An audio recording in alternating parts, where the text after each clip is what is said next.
First, thank you very much to Kiet, all the leaders, and especially Dr. Cho for the invitation to speak with you.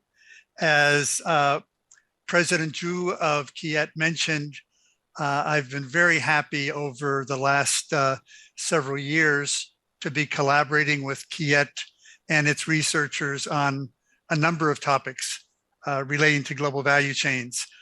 I think as we heard in the opening remarks, this topic of global value chains and especially resilient global value chains has become not only a topic of interest to academics or international businesses, but it's become very central to ongoing global health debates, but also political debates. So what I would like to do in today's presentation is give you a quick review of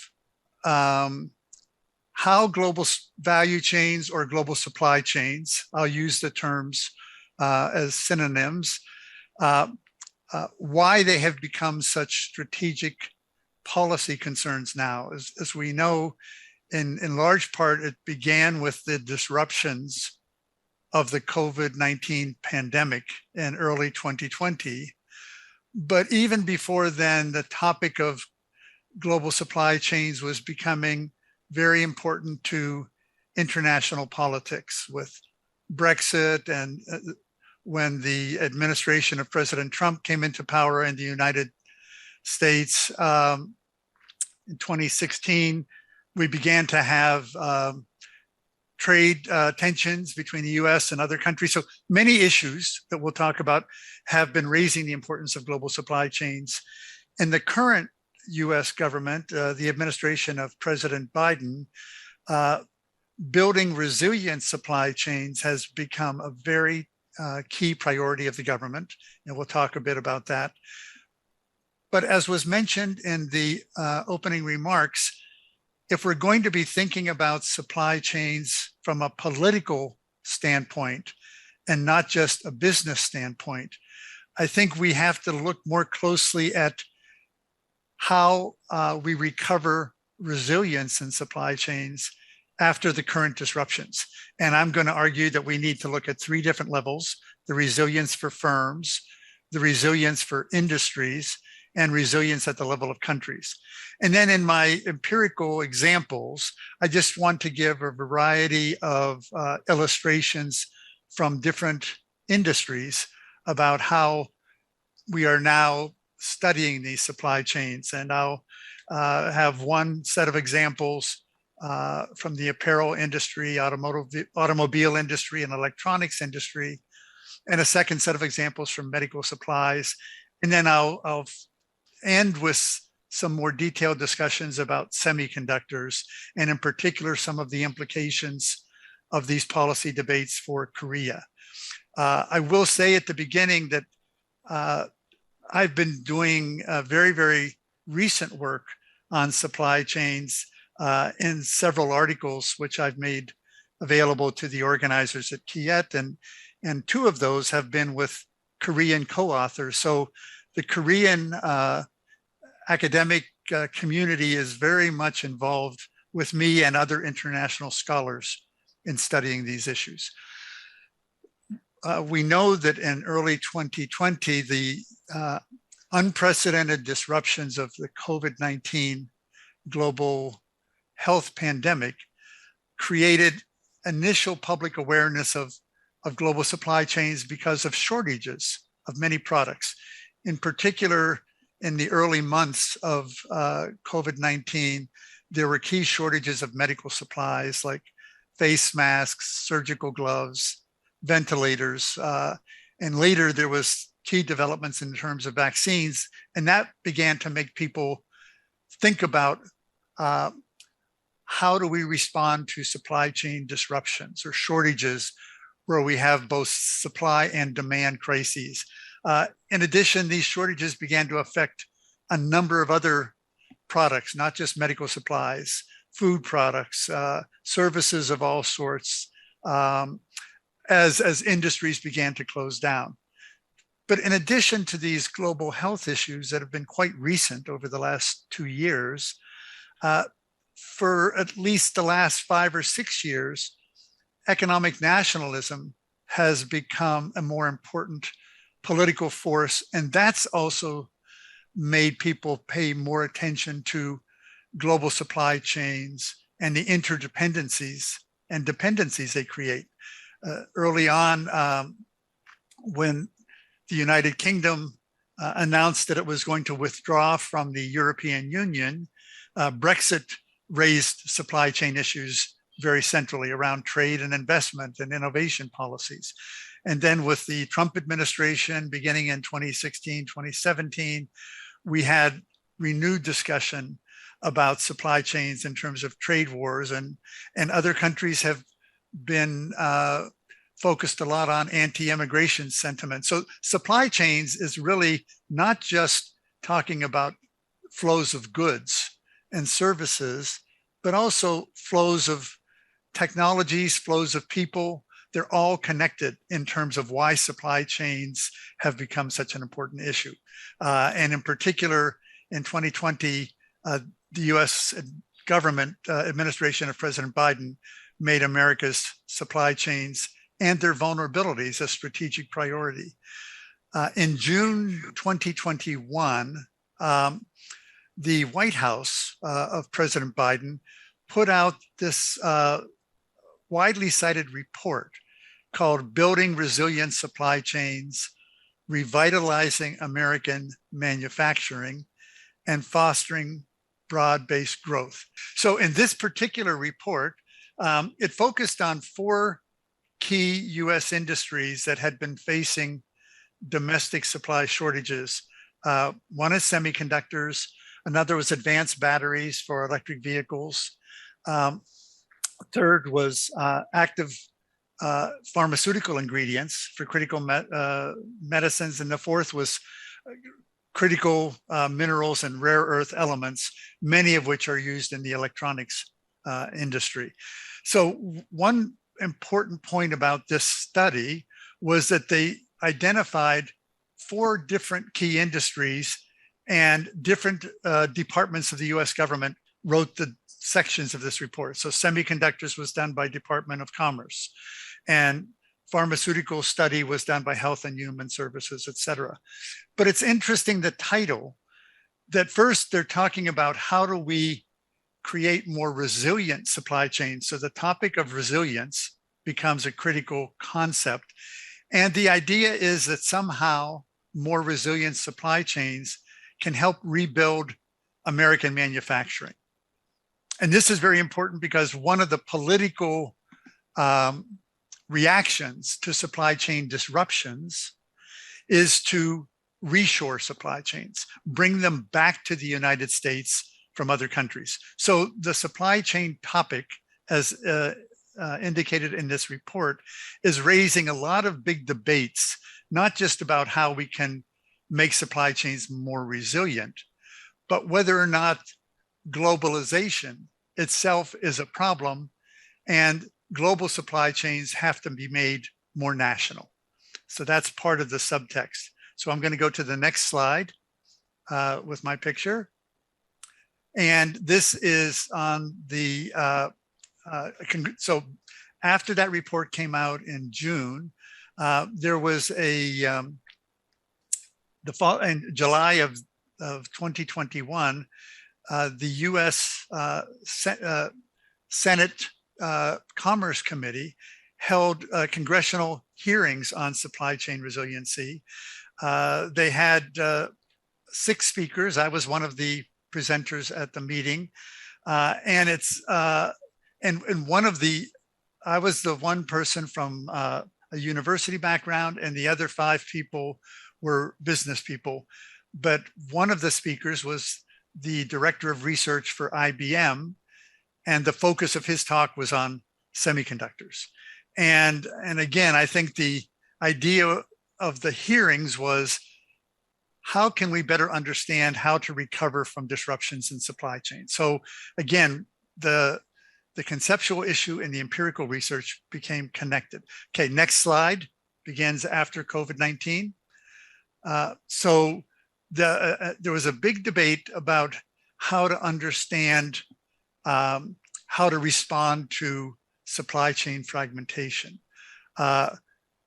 One part of the debate was really talking about international business, and they were saying the supply chains that were controlled by US multinational companies and European companies and Asian companies had all become very global in order to be efficient.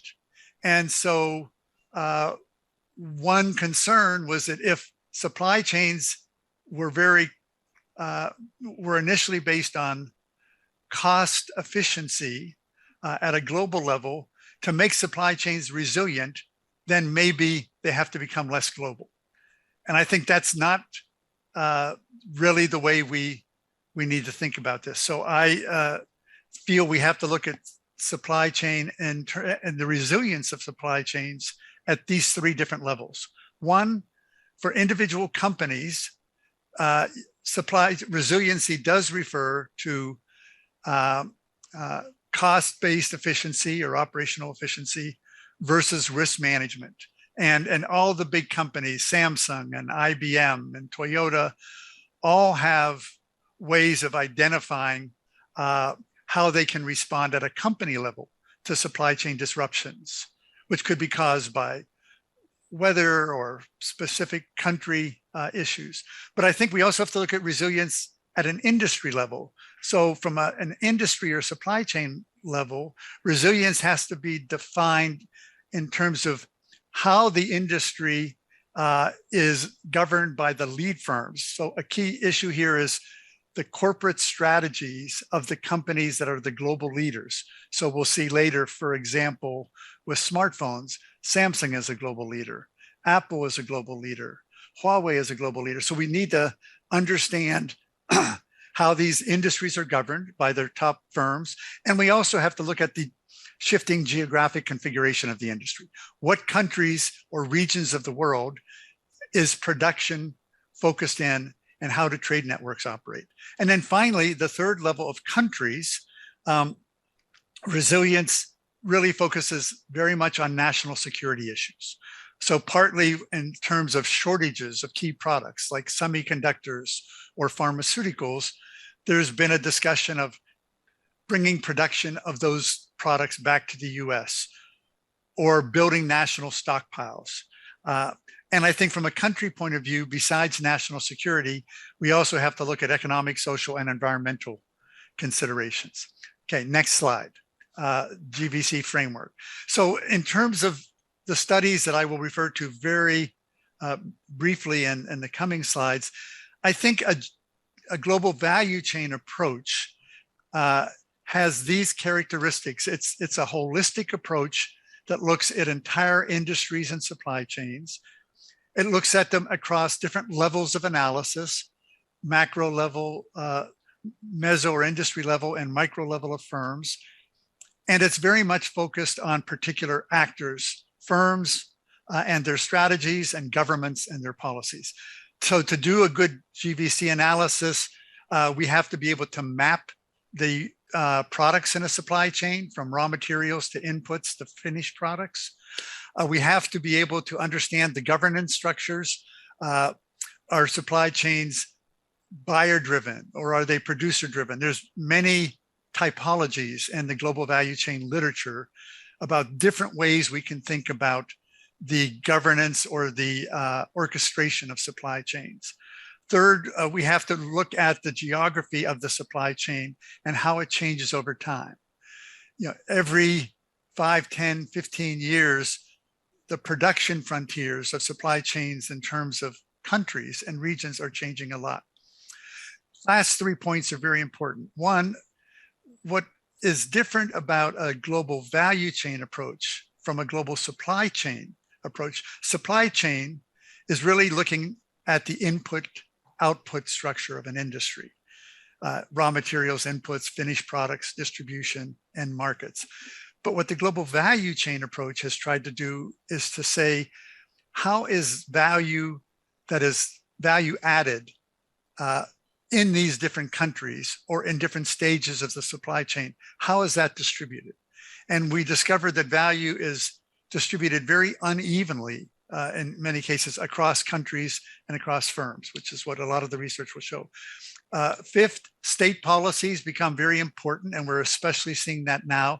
Governments increasingly want to control how supply chains are operating to national benefit. That's one argument, whereas international business is arguing much more for international production networks to take advantage of different efficiencies and innovation opportunities. And finally, global value chain analysis requires us to compare countries, and it requires us to look over time. So let me now move to some empirical examples. So I've now gone to the slide, apparel, automotive, and electronics GVCs. And this is an article I wrote with, the article I will refer to is written with two Korean co-authors, Professor Lim from Seoul National University and Professor Junku Lee from Hanyang University. Junku was a PhD student at Duke University, and we've worked together on many projects. But the point of our article, which recently came out in a Journal of International Business Policy, is to say when we're looking at these global value chains, we have to combine the policies of governments, like trade policies such as tariffs or different kind of protectionist policies, or policies like regional trade agreements that are opening up trade. We have to link those to the firm strategies of the leaders of the industry. And we have to realize when you put policies and strategies together, many of the policies have unintended consequences, which may be quite different than the policy was intended to produce. So let me switch now to the slide that provides a brief framework. It's called the interplay of trade policies in terms of those three value chains. And just to see so the article this is coming from is at the bottom, but trade policies can be two types. They can be trade restrictions, like import tariffs or quotas or export controls, but they can also be trade agreements, which are intended to enhance trade by creating agreements between sets of countries. So both trade policies are common and important. But then those trade policies give rise to firm strategic reactions, depending on whether the policy is restrictive or trade enhancing. And two of the most important firm reactions is if you have trade restrictions like import tariffs, as the Trump administration was introducing with various trade partners like China or Mexico or European Union, one type of firm action is to switch where they produce goods. And a second type of firm strategy is trying to upgrade to higher value products in response to trade policies. And both of these dimensions, trade policies and firm strategies, change the configuration of the industry, both the geography and the organizational configuration. So let me just give a quick example from each of the three industries. So I'm now on the apparel industry slide. And is everybody on that, Jehan? Are you? Yes. Got it. Okay. So in the apparel industry, this was the industry that really gave rise to people talking about economic globalization. In the 1960s and 1970s, apparel was mainly produced in the large industrial countries, and production wasn't spread across the entire world. But beginning in the 1970s, 1980s, and especially 1990s, the apparel industry became very global. Production was moved to many countries of the world. And a lot of this was driven by protectionist quotas and tariffs based on something called the multi-fiber arrangement. What happened, and so one thing you can see in all of these diagrams I'm going to give, apparel, automobiles, and electronics, is that each chart deals with 3 periods, period 1, period 2, period 3. And over time, over those 3 periods, the impact of the policies change a lot. So in period 1, the 1970s to the 1990s, the multi-fiber arrangement meant that many countries, including many small countries, were producing apparel goods. But in period 2, from the mid-1990s on, the multi-fiber agreement was phased out. And so big countries began to dominate the apparel industry. And a very important change occurred.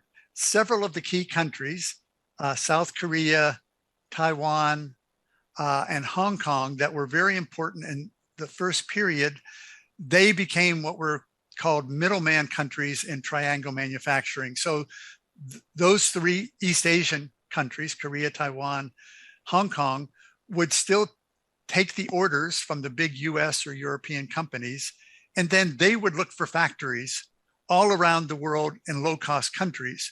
So what started out as a globally fragmented industry became a 3-tiered structure of triangle manufacturing, in which a few of the East Asian countries, like Korea, would supply textiles to the Caribbean, and Caribbean countries would then send final clothes to the United States. So that was a very different outcome than the original protectionist policies were intended to create.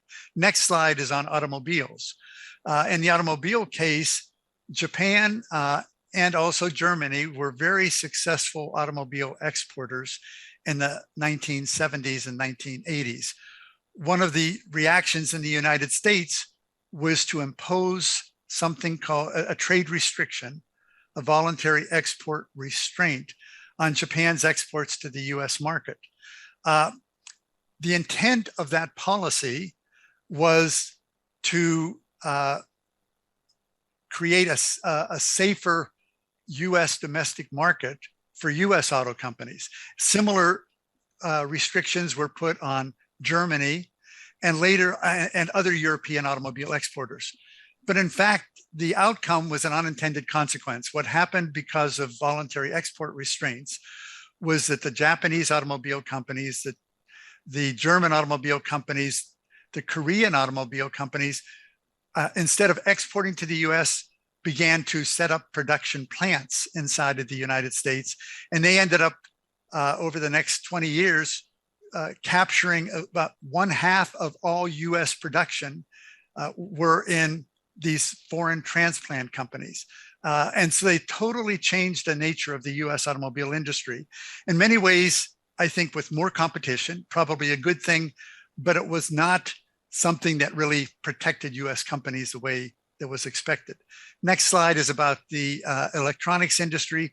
And here in electronics, again, there were trade restrictions called orderly marketing arrangements in the 1970s by US companies to try to stop imports of products like television sets and other appliances from Japan, Taiwan, South Korea into the US market. One response of these policies was that a major semiconductor agreement was created between US and Japan, but it led to a very different industry structure. Instead of the big vertically integrated electronics companies dominating electronic production, we began to have the rise of some companies that were integrated and produced their own chips, but another set of foundries, especially common in Taiwan, but some other countries, that produce chips for the whole world. So again, the industry structure changed dramatically, and it gave many opportunities for Asian companies to actually play a bigger role in the industry than what existed prior to these changes in the 1980s and the rise of modular production by big contract manufacturers like Foxconn and others. Okay, now switching to a different industry example, new slide, COVID-19 medical supplies. Let me try to be pretty quick here. in the medical supplies industry, this is one that I began to study in April, May, June of 2020, because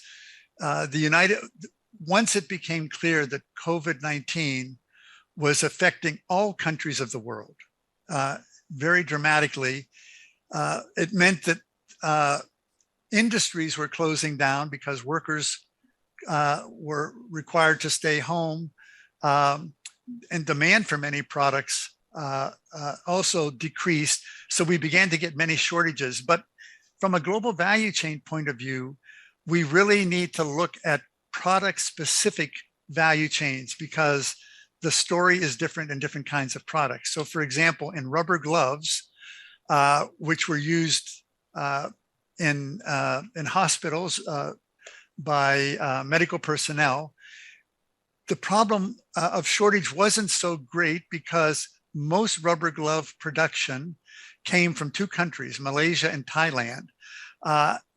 And they were able to continue exporting rubber gloves despite the pandemic affecting demand in so many countries.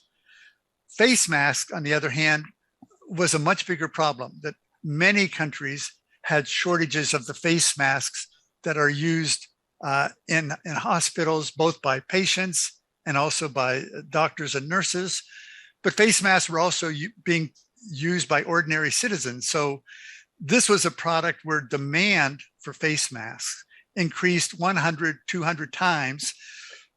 And the United States was concerned that it couldn't get enough face masks from imports nor from domestic production. What's interesting about the face mask case is how China and the United States dealt with face masks. Face masks are a relatively simple product, but the filter for face masks is fairly high tech. It's a certain kind of polypropylene filter. In China's case, for the first 3 months of 2020, January, February, March, they stopped their exports. Prior to the pandemic, the United States was importing about 90% of all of its face masks from China and Taiwan. But after April, China began to resume exports because it could scale up the production of this melt-blown fabric that was used in the filters. In the US case, the emphasis was on trying to get US multinationals like Honeywell and 3M and some smaller companies to increase domestic production, which took much longer. So China and the US had a very different response. Ventilators, a different case. Ventilators were a much more complicated product, but they were considered very critical because you needed ventilators to help people that were in intensive care units to be able to breathe. So the ventilator shortage was really considered a matter of life or death.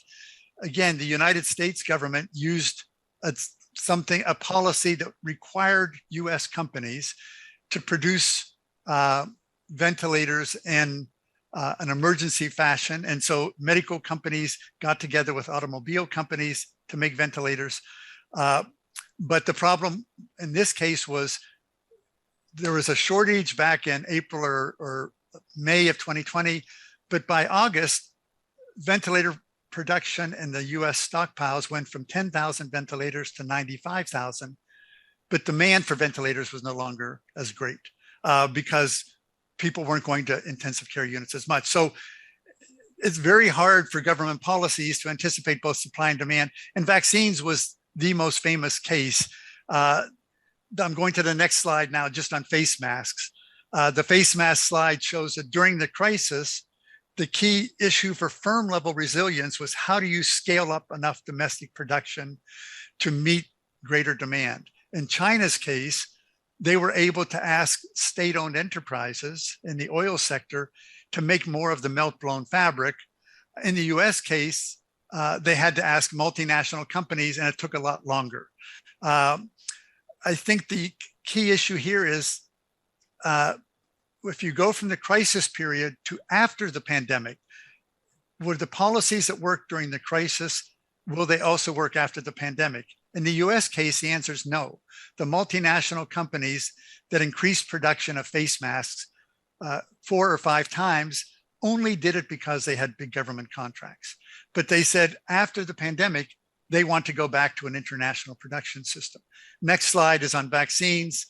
And this is probably the most successful value chain success story, because as we know, in 1 year, 8 or 10 different vaccines have been created, but all because of very strong state support for collaborative innovation. And that's worked very well. China has 2 vaccines, Russia has vaccines, US and Europe have vaccines. So vaccine innovation and production was a success during the crisis. But the big challenge post-pandemic is, how do we distribute these vaccines globally? And so distribution has become a much bigger problem than production. So from a value chain point of view, we need to distinguish crisis from post-crisis, as well as the 3 levels of resilience: firm level, industry level, and country level. Okay, next slide is going to be on semiconductors and smartphones. So in those first 2 examples, I wanted to show 2 things. In the first case, comparing apparel, automobiles, and electronics, the 3 biggest global value chains, we saw some similar characteristics. In each industry, policies were introduced to try to restrict imports coming into key countries. But the result of the changes introduced by the firm's strategies was that actually, in all cases, international competition in the US and in Europe became stronger, because companies went from trade relationships to foreign direct investment, and then to joint innovation. So that first example, take 3 big industries. What are the similar dynamics between policies and strategies that lead to unintended consequences?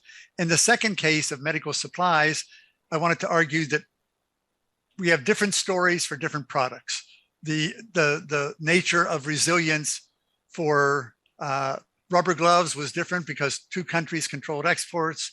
And for the other 3 products, face masks, ventilators, and vaccines, we had different product-specific types of resilience that were needed.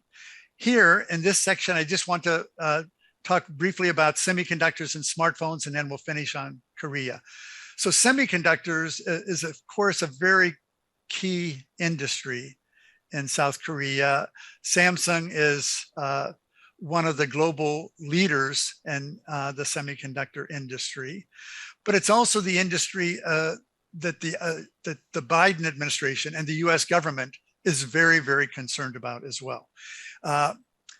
Semiconductors are important, although they're a piece of hardware. They're actually powering what's now being called the digital economy, the internet-based economy. So in global value chain work, the impact of the digital economy is magnifying the importance of the semiconductor industry.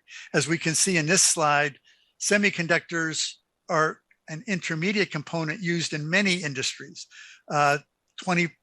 About a quarter of their demand goes to mobile phones, another quarter goes to ICT infrastructure, and then semiconductors are also used in computers, automotive, consumer electronics, and other industries. So there's a very highly diversified market for semiconductors, which indicates why it's considered so strategic. Next slide. The US concern is that its share of global semiconductor capacity has decreased from around 37% in 1990 to just 12% in 2020. Although sales of US companies are around almost half of the total sales of semiconductors, because US products include some of the higher value semiconductors.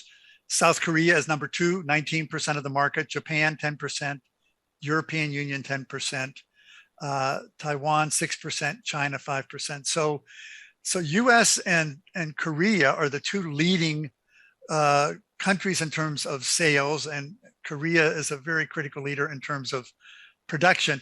At a company level, though, Three companies have been part of these current discussions of advanced semiconductors. TSMC, which is Taiwan Semiconductor Manufacturing Company in Chinese Taipei. It has over half of the foundry market, which is making chips for other companies to use. Then Samsung is a key company, Intel's a key company, and Huawei in China is emerging as a key company. And so the US resilience concerns that came out in the Biden report was that US firms are lagging TSMC and Samsung in the leading edge microprocessors used in emerging industries. So one key point when we're talking about a product like semiconductors or any other product, we have to, in a value chain analysis, distinguish the low end of the market or the medium end from the really high end or the most advanced end. And TSMC and Samsung, along with Intel, are the three key companies for advanced semiconductor production. So we need to understand their strategies. This is an article that I wrote with Junku Lee at Hanyang University, where we focused on the smartphone market, not just because smartphones are a widely used piece of electronic hardware, but also because smartphones really connect the world to the internet. And so the smartphone industry has become a critical part of the digital economy. And this diagram just gives an idea that when we're doing value chain maps, this is the kind of diagram we have to create to say which companies are involved in making which products and where is the highest value in the smartphone industry. I won't go into more detail on the diagram, but you can see discussion in the article. Next slide, leading smartphone brands. And we can see that over the last 8 years or so, Samsung has been the world market leader from 2012 to 2019. Okay, so Samsung is the market leader, but by 2019, the Chinese companies, Huawei, Xiaomi, Oppo, are becoming more important. Next slide. The four main companies, Apple, Samsung, Huawei, Google. This is just trying to describe the key differences in the role that these companies play and what their strategies are in the smartphone market. And these have replaced other companies that used to be very prominent, like Nokia, the Finnish company, is no longer considered important. Hewlett-Packard, no longer important. BlackBerry from Canada, no longer important. Last slide on smartphones is about the four types of companies, Samsung, Apple, Huawei, Google. And it's just describing the different strategies they all play. Samsung is highly vertically integrated, and it produces the largest volume of smartphones, but Samsung uses Google OS services. So it relies on open services, but it controls the hardware. Apple does a lot of design work, but Apple doesn't manufacture any of its own products. Samsung manufactures almost all of its products. Apple's products are made by contract manufacturers like Foxconn. Huawei in China is a very big company because of the size of the Chinese domestic market. And so it's a national champion in China, but Huawei is restricted from its global expansion because of China's protected internet structure to some degree. And Google is the most surprising companies because normally we don't think of Google as being a key firm in hardware, but because of Google's critical operating system that Android system that many companies are using, Google is now considered a lead firm in the industry. So this just illustrates in an industry like smartphones, we need to identify who the top companies are, what their strategies are, and how this affects the supply chain or value chain.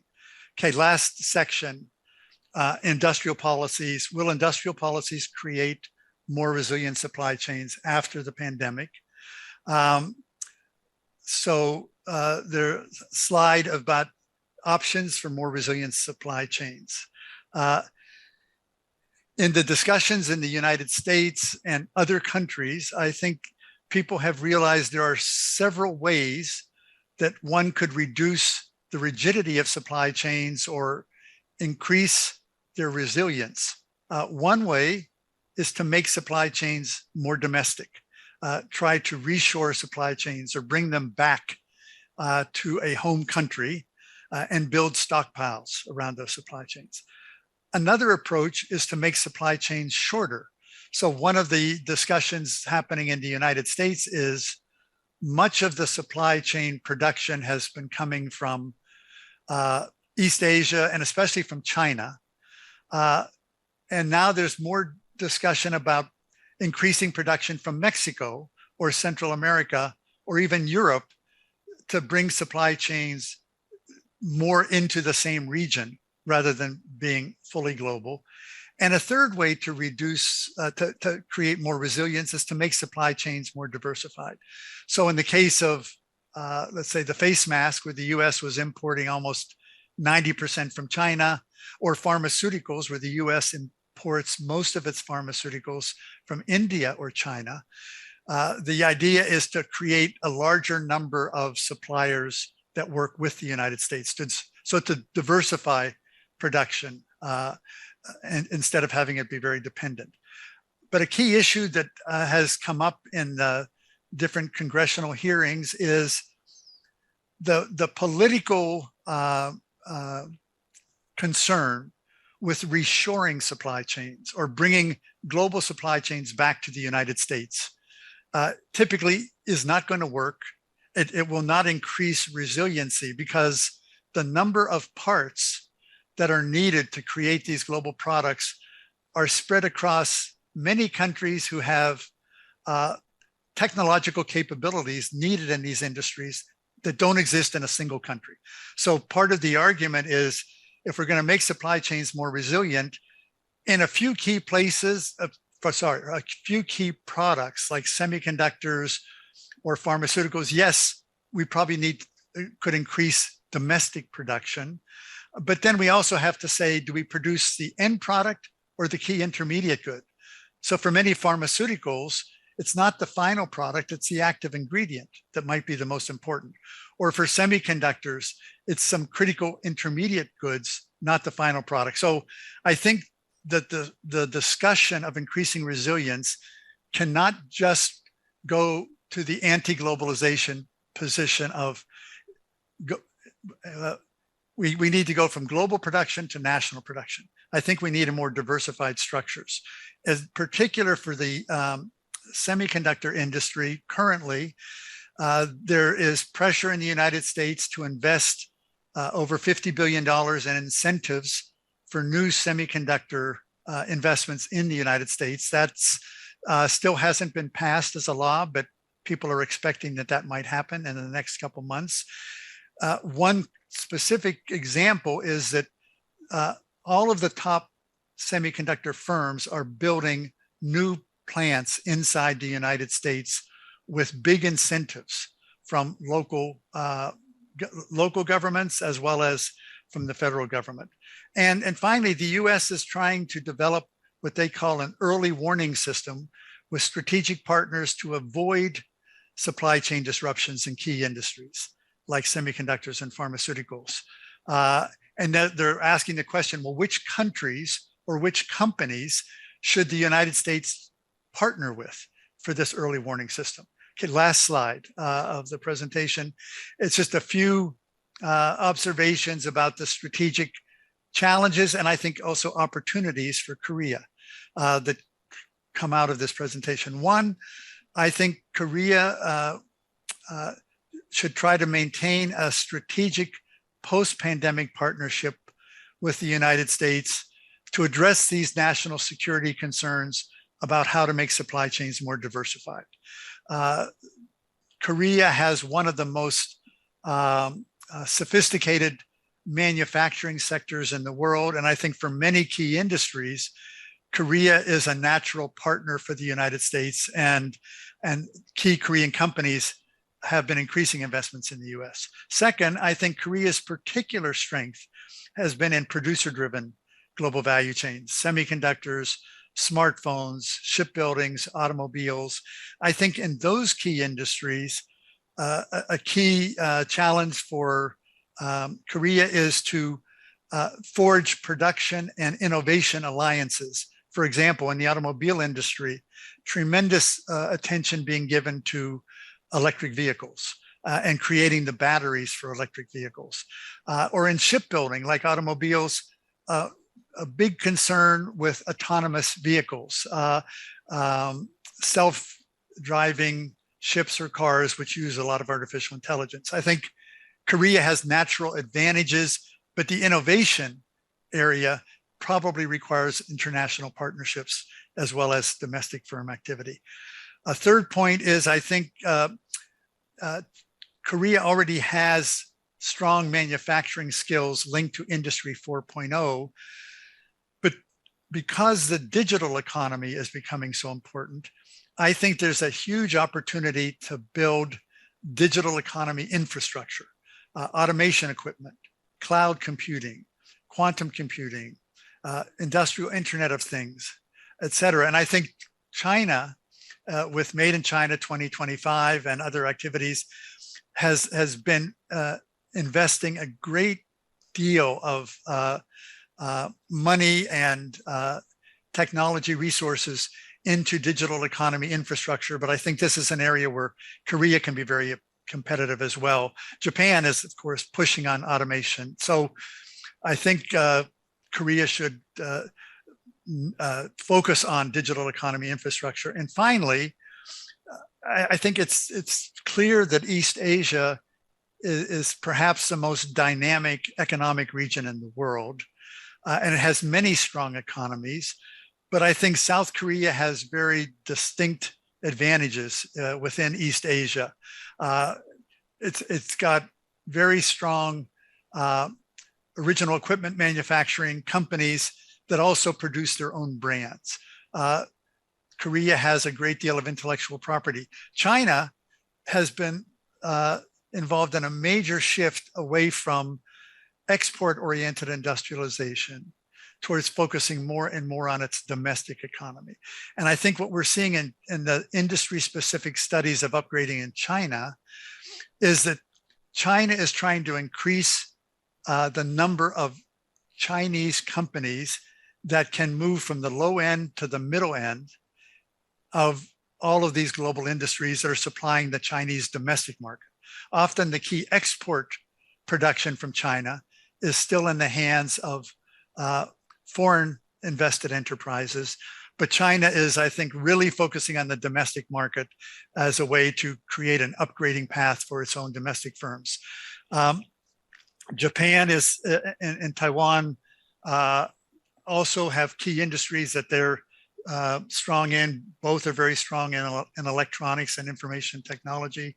Singapore, very much smaller country, of course, but some strategic industries. And Vietnam is emerging next to China as the low cost or relatively low cost producer of diversified exports around the world, whereas China is trying to move into the higher tech industries. So I think in all four of these areas, Korea has opportunities to build a very strong development strategy that uses the tools of global value chain analysis to develop, become much more globally competitive and retain its strong domestic economy focus.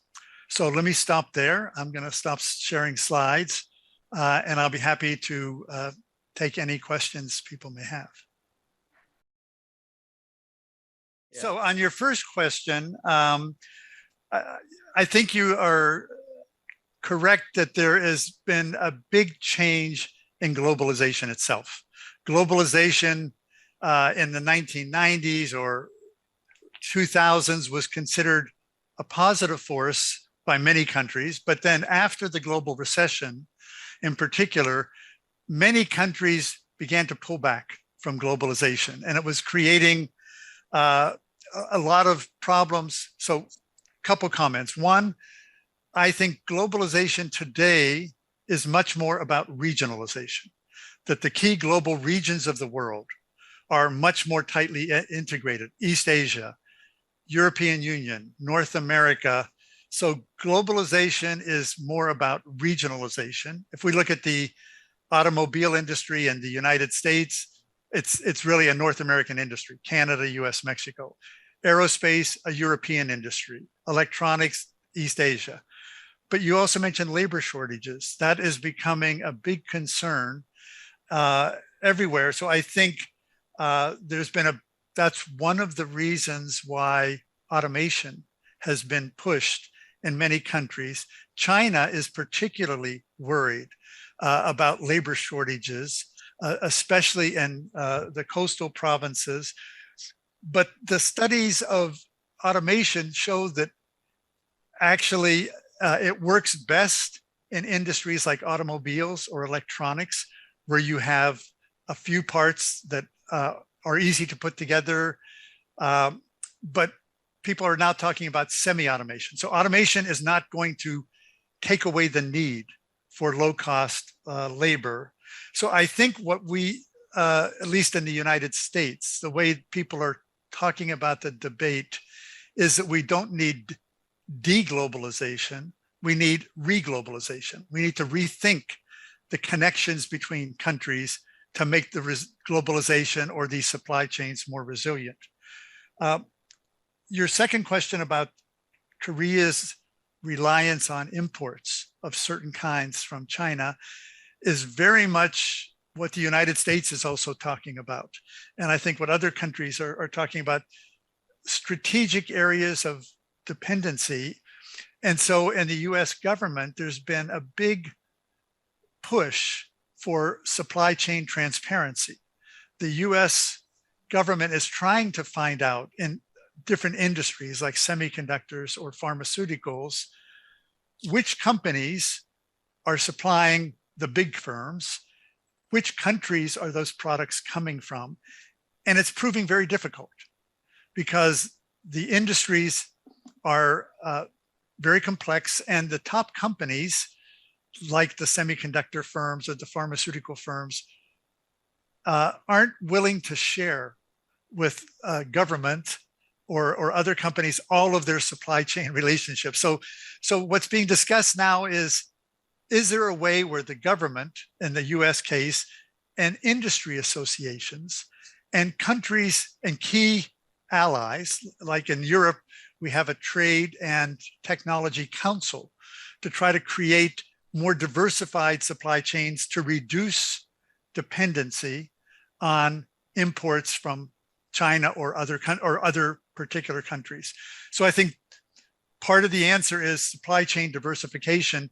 Once we know better how the supply chains are organized, try to diversify strategic components from other countries. But I'll end with this. The data you need to understand supply chains is very inadequate, because those supply chain linkages are involving so many transactions between companies all around the world. It can't be tracked easily by trade data or government statistics. So I think this is where the global value chain approach is considered helpful, because in these different industries, we don't need perfect information. We don't need all of the information, but we need to know who the lead firms are. Also, who are the key first-tier suppliers? Often they're the most technologically sophisticated companies, and then try to understand some things about the supply chain structures from these companies. So this discussion is going on right now in different committees in Washington about supply chain transparency is needed to answer your question about reducing dependence. I think that the countries in East Asia are among the most important that the United States is trying to develop strategic relationships with. I think South Korea and Japan, for longstanding historical reasons, are very well positioned. Singapore is also high-tech, and Taiwan, of course, is a high-tech in certain areas, especially semiconductors. So I think the fact that early on, one way to have built stronger relationships would have been through a bigger trade agreement with Asia. As we know, at the beginning of the Trump administration, the big Trans-Pacific Partnership Agreement was put aside. And so many people in the US that favored trade connections were very disappointed at that problem. So you have to try to rebuild that. I think it's also clear that one of Korea's biggest advantages, I think, is that its top companies, 6 or 7 companies, not only have integrated production capabilities, but they also have created global brands. They have a lot of intellectual property, and there's been many collaborations, I think, involving the Korean companies and the U.S. firms. So I think Korea is, to me, on that short list of countries that the people in the U.S. government want to build strategic ties with. A key question is, in which industries? Because the strategic ties you might want to build in semiconductors might be different than the strategic ties you need for pharmaceuticals. And that could be also different from the strategic ties that's needed for quantum computing or artificial intelligence. So that's why I think if Korea diversifies in terms of the digital infrastructure industries, like 5G telecommunications, all of those products, especially quantum computing, is becoming very important now. Certainly cloud computing is older. If Korea is strong in those industries, it increases the number of areas where the US would want to collaborate with Korea. So I think just being open in terms of FDI, and final point, Korean companies have invested a lot in the United States. And that's already giving many advantages because they've developed US partners and US suppliers. I think kind of a key issue that maybe both the US and Korea both confront, relates a little bit to the labor question earlier, is one, the US is still trying to strengthen the role of small, medium enterprises in high-tech supply chains. The big companies are doing okay, but how do you get smaller companies coming in? And I think what's happening in the United States is that second-tier cities are becoming the technology hubs. So people will know Boston or Seattle or San Francisco as big hubs, but places like Durham, North Carolina, where Duke University is located, is just now setting up 3 engineering hubs with Amazon, with Apple and Microsoft around things like quantum computing. Austin, Texas is important. So I think looking at the second-tier cities is where states and where more incentives are being created to bring in technology partnerships. Not just the big cities. And that's also, by the way, occurring in China. The smaller cities or secondary cities in China are also trying to attract the key technology. So I think for big countries like the US, working at different levels is going to be important for creating stronger economic ties across industries. Let me just give one example. Some of you had mentioned energy before. When I was giving my congressional testimony in July, a senator from Nevada in the United States, it's the state that has the most lithium, the mineral used for lithium-ion batteries for electric cars. And the lithium is being used in batteries, but the question from the senator was, this state has the biggest lithium mine, and we know that electric batteries are a big user industry, but the United States has no lithium processing. And so she's saying, shouldn't we bring in lithium processing to complete the value chain? And when I was looking at that, it turns out that all of the big countries that have natural resources like lithium or cobalt, the processing is typically done in India or China because it's a very, it's still not a very clean technology. So in order to complete an energy cycle like lithium mining to lithium processing to battery making, the US would have to invest a lot in clean technology, which is a growth industry, but maybe not short-term a strategic industry. So there's those kind of energy questions. What's the energy future in different states? Let me stop there. And I absolutely agree that software is becoming the new high value set of activities to make manufacturing work better. And that's why the digital economy more generally is so important.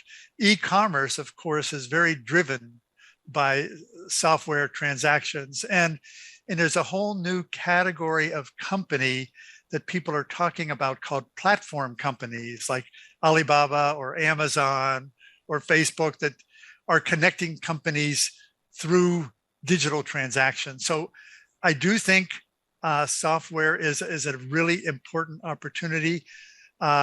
Software, though, is very product and industry specific. And so I think in the article that Junku Lee and I wrote about the smartphone sector and innovation, it's very interesting that Google emerges as one of the key companies for hardware based on its software strength. Google is also becoming a very key company for electric vehicles because artificial intelligence is becoming absolutely essential in developing the hardware. So we always used to believe that hardware and software were very closely connected, but I think now, even more than before, advanced software is becoming the driving force for many manufacturing industries. The question for Korea, I guess, is which companies should develop that? Because you already have very strong companies, let's say like Samsung, but Samsung is already partnering with a company like Google for Android. And so I think this may open up two possibilities. One, different kinds of strategic alliances between hardware and software companies. But I think in the same way that the software companies or the digital economy companies like Facebook and Amazon and Google are moving into hardware, if I'm a hardware company like a shipbuilding company or an automobile company I would want to build my own software too. So I think that there's a real challenge, and the way US companies are doing it is the hardware companies are buying up the biggest, most creative software companies to try to create that capability. I think it's very hard to just do it in-house. I remember when Samsung was set up its design center 12, 15 years ago for smartphones, with 650 people, huge investment to be able to create own design manufacturing. Software is really on the cutting edge of research, like with quantum computing. Apparently that can revolution. So I think strategic investments, finding key international partners that you could either acquire or join forces with, but also developing a stronger domestic software industry in Korea is going to be, I think, very important. In the same way that Taiwan and its semiconductor industry, the Taiwanese companies that did own design manufacturing were the most sophisticated in the world in terms of figuring out how to put more and more circuits on a very small chip. So they had great design capability, but you need to link it up with the big manufacturers. So I think it's, again, an area where international cooperation between Korea and other leading countries like the US and the key firms is probably the quickest way to go, but longer term, it should also be done in-house. I'll also try to be frank. I share your discomfort, as do many people, when we've gone from the administration of the last president to this president. The switch couldn't be more dramatic and frankly more scary in terms of which is the world of the future. Is it the world of the last president or of the current president? And more generally, even before the administration of President Trump, the levels of polarization that are happening in the United States, despite that the economy is doing well in the aggregate terms and all, there's a lot of cross-cutting conflicts going on between rural America and urban America, between immigrant populations and long-standing populations in the US. Productivity of American workers has gone way up. Until very recently, wages have not followed suit. So I think, and I know this is a problem that Korea also worries about, and other countries as well. So point one, I think we're in a period just domestically of almost a generation level of polarization, which is preventing very little to get done at the federal level. So even, for example, I mentioned the $52 billion that was earmarked for the semiconductor industry. That was earmarked a year ago. It still has not been spent. It still has. So I think that there's a lot of hard bureaucratic work going on trying to consolidate some gains. So yes, there's polarization, and there's no assurances of which direction. This whole globalization topic is, of course, creating a lot of controversies. I think, however, I think that it is clear when you talk about separating the three levels, and this is where I think the resilience concept could be useful.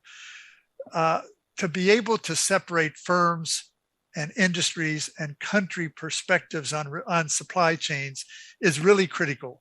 And I think everybody really is beginning to understand that even relatively simple supply chains like face masks cannot easily be reproduced inside the United States because critical inputs aren't being made here. And it's not profitable to do every product in one country. So I think this is why the difference between deglobalization and reglobalization is this important debate.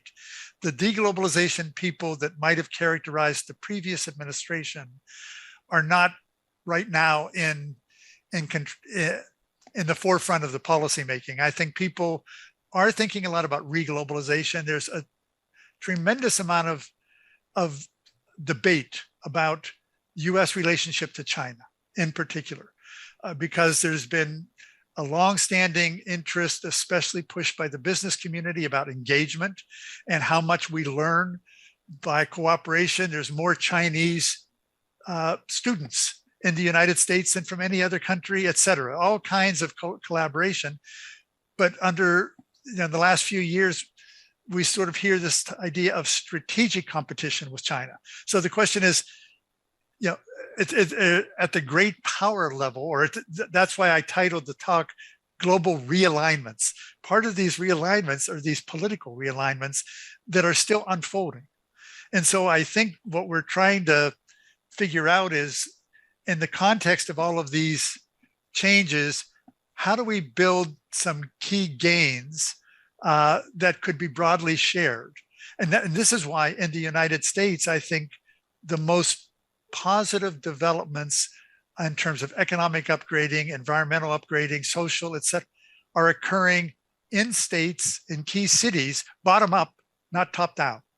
So I think that's where a policy like the US infrastructure bill, which did get through Congress, has the possibility of spreading to every part of the country. I think that is the challenge in the United States right now, creating policies that bring people together and create some win-wins across industry lines. And even on that topic of services that we discussed earlier, I think there's many ways in which the service industry could create a lot of opportunities across political divide. So I think that's the challenge in the United States. to not let the political polarization spill over into distorting our geopolitical policies and our big economic policies. And that's why these cooperations with key country partners and allies become a stabilizing force to create more diversified. So we don't have to all do it ourselves. And people should realize no country, but if you have 6 or 8 countries you can do it together with, you again build more things in common. So I share your concern very much, and I think but I think the next 6 months are going to be critical in the U.S. to try to get some additional legislative gains or wins from the Biden administration before what they call the midterm election. I'm optimistic about that. I think some new spending bills are going to come out that address these supply chain issues pretty directly, at least from what I'm hearing in many conversations. I'm hopeful. Let's put it that way.